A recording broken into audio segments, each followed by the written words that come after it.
تو ہو بہو جو کچھ بھی سن کے آتے تھے اپنی والدہ محترمہ سے بیان فرماتے تھے. آج نانا جان نے یہ کہا, آج نانا جان نے یہ فرمایا, آج نانا جان نے حلال حرام نماز روزہ زکات یہ بیان جتنا ہوتا تھا سب بیان کرتے تھے.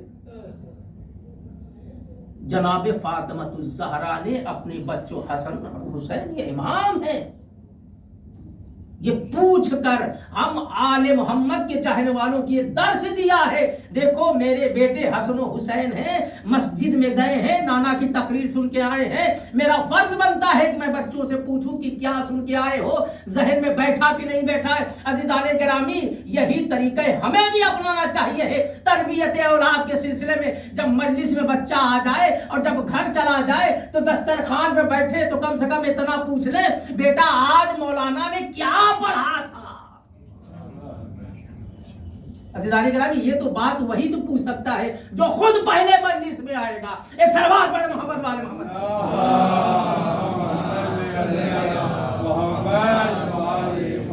تہذیب, آل محمد کی تہذیب پہلے عمل کر کے دکھایا ہے. کم بولا, کب زبان کم ہلایا. احادیث پیغمبر کیا ہے, حدیث امام معصومین کیا ہے, دو لوگوں کے درمیان مساوات قائم کرو. تم غلام ہو, وہ آقا ہے, ہم آقا ہے, وہ غلام ہے. اس کا اسلام میں کوئی جگہ نہیں ہے. اور اس بات کو عملی طور سے جناب فاطمہ الزہرا نے کر کے دکھایا. زبان عمل جب کرتا ہے انسان تو وہ زیادہ تاثیر ہوتا ہے, اثر کرتا ہے. جناب فاطمہ الزہرا نے جناب فضہ سے کیا کہا, ایک دن آپ کام کریں گی, ایک دن ہم کام. جس دسترخوان پہ کائنات کا امیر علی ابن ابی طالب بیٹھتا ہے, قسم النار والجنہ بیٹھتا ہے, سیدۃ نساء العالمین بیٹھتی ہے, اور جنت کے جوانانوں کے سردار حسن امام حسین علیہ السلام بیٹھتے ہیں, اسی دسترخوان پر گھر کی خادمہ جناب فضہ بیٹھتی ہے. کہا ہے مساوات قائم کرو, کر کے دکھایا ہے اہل بیت نے. فرق نہیں رکھا, دوریاں نہیں بنائی. تو زبان ہم کم استعمال کریں اور عمل سے اپنی بچوں کی تربیت کریں. تہذیب, ادب یہ سکھائے بچوں کو کہ بڑوں کی تعظیم کیسے کی جاتی ہے, بڑوں کو ایک تکریم کیسے کیا جاتا ہے, اور کیا حق ہے, کس کا کیا حق ہے, یہ بچوں کو ہم بتلائیں. بتلانے سے زیادہ بہتر یہ ہے کہ ہم انہیں کر کے دکھائیں. اس لیے حکمت ہے گھر میں نماز پڑھو, مستحب نماز ہے گھر میں پڑھو, تاکہ تمہاری اولاد تمہیں نماز پڑھتے دیکھے, اس کے اندر بھی تجسس پیدا ہو کہ میرا بابا نماز پڑھ رہا ہے تو میں بھی نماز کیوں پیچھے رہوں. یہ اس لیے حکم ہے قرآن کی تلاوت جہاں چاہے کرو, مگر گھر میں کم سے کم ایک آیت تو پڑھو, تاکہ اگر کوئی قرآن سے منحرف ہو چکا ہے تو کم سے کم وہ قرآن کی لذت محسوس کر وہ بھی قرآن کی تلاوت کرنا شروع کر دے. عزیزان گرامی, قرآن کی کیا آیت ہے, سورہ تحریم کی میں نے آیت پیش کی آپ کی 6 آیت ہے. قرآن کیا کہہ رہا ہے, قو انفسکم, اپنے آپ کو جہنم کی آگ سے بچا لو. نہ صرف اپنے آپ کو نہیں, اپنی اولاد کو بھی تمہیں جہنم کی آگ سے بچانا. میں بہت بڑا نمازی ہوں, میں بہت بڑا روزے دار ہوں, میں بہت بڑا یہ ہوں, میں بہت بڑا وہ ہوں, مگر میری اولاد. عزیزان گرامی, اگر میں نمازی ہوں تو میرا بیٹا بھی نمازی ہونا چاہیے.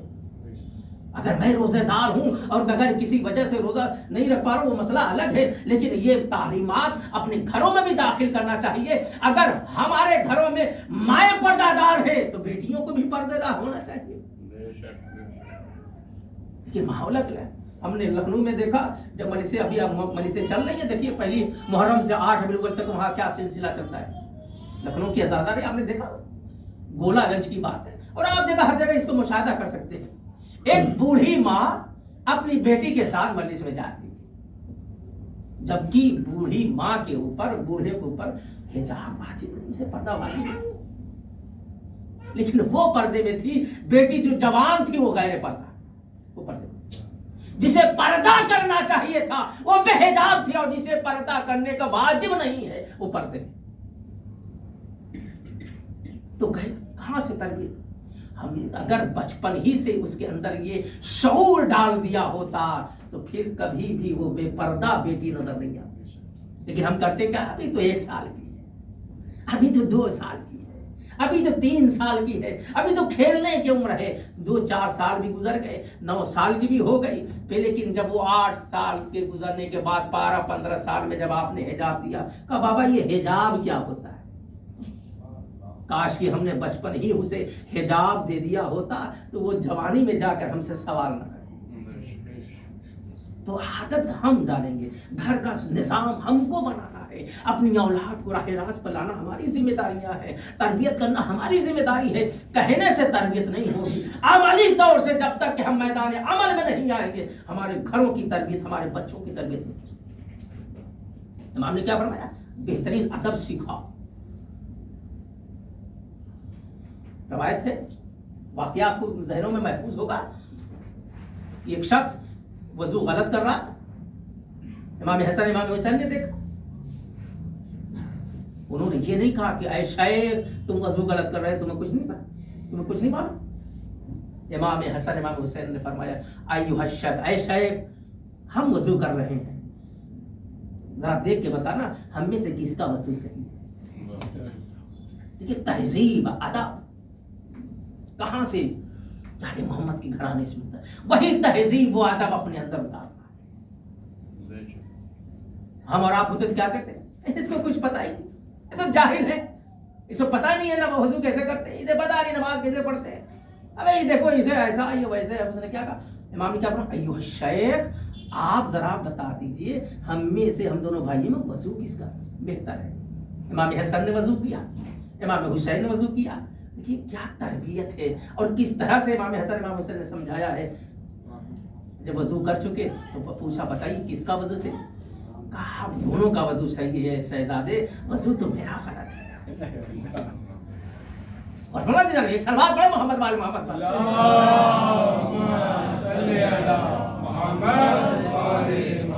آگے امام فرماتے ہیں تیسرا حق یہ ہے وَيُعَلِّمُهُ الْقُرْآنَ، کہ اپنے بچوں کو قرآن کی تعلیم. قرآن یعنی دین کی تعلیم. قرآن سے مطلب صرف یہ 30 پاروں کا قرآن نہیں ہے. قرآن کا مطلب ہے پورے احکام شریعت. صرف قرآن پڑھانا نہیں، قرآن کو سمجھانا بھی ہماری ذمہ داری ہے. امام نے کیا فرمایا؟ اسے قرآن کی تعلیم دو، یعنی دین کی بتلاؤ اسے دین کیا ہے، سمجھاؤ اسے. گھر میں دین کو نافذ کرو تو خود بخود دین تمہارے بچوں کے درمیان، تمہارے بچوں کے سینے میں داخل ہو جائے گا، کہنے کی ضرورت نہیں پڑے گی. قرآن اسے بتلاؤ پڑھاؤ. جناب رسول خدا اپنے اصحاب کے ساتھ کہاں جا رہے تھے؟ ایک قبرستان سے گزر رہے تھے. جب گزر رہے تھے تو کہا بہت تیزی کے ساتھ گزرو یہاں سے. لیکن جب وہاں سے واپس آ رہے تھے تو تیزی سے گزرنے سے بجائے اب جناب رسول خدا فرماتے ٹھہرو، اب یہیں پہ ٹھہرو. قرآن کی تعلیم، قرآن کو پڑھانا، قرآن کو سمجھنا باعث برکت ہے، باعث رحمت ہے. ہمیں اپنے بچوں کو قرآن کی تعلیم دینی چاہیے. ہمیں خود بھی اگر قرآن پڑھنا نہیں آتا ہے تو مولانا موجود ہیں، جب چاہے زندگی کی کسی حصے میں بھی قرآن کی تعلیم حاصل کر سکتے ہیں. پڑھنے کی کوئی عمر نہیں ہوتی ہے، جاننے کی کوئی عمر نہیں ہوتی ہے. دیدانی کرامی. اس کے بعد رسول اللہ فرماتے رکو یہیں پر. یا رسول اللہ جا رہے تھے تو آپ نے کہا بہت تیزی سے گزر جاؤ. اب آ رہے ہیں تو کہا رک جاؤ. کہا جب جا رہے تھے تو عذاب نازل ہو رہا تھا، ابھی جب آ رہے ہیں تو اب اس کے اوپر رحمت نازل ہو رہی ہے، پروردگار عالم کی بارش رحمت ہو رہی ہے. کہا یا رسول اللہ کیوں؟ جا رہے تھے تو عذاب، آ رہے تھے رحمت. کہا اس کا ایک بچہ ہے، اس نے دنیا میں ایک بچہ چھوڑ کے گیا تھا، وہ ابھی وہ استاد کے پاس پہنچا. استاد اسے قرآن کی تعلیم دینے کے لیے بچے سے کہا کہو بسم اللہ الرحمن الرحیم. بچے نے اللہ کے نام کے ساتھ ساتھ اس کی صفات سے خدا کو یاد کیا، رحمان و رحیم. اس خدا کو گوارا نہ ہوا کہ اس کا بچہ مجھے رحمان و رحیم کہے، میں اس کے باپ پر عذاب نازل کر دوں. صرف بسم اللہ میں یہ اثر ہے. پورا قرآن اگر ہم تعلیم دے دیں تو 3 حقوق ہو گئے. پہلا، اپنے بچوں کا بہترین نام رکھیں، اسے بہترین ادب سکھائیں.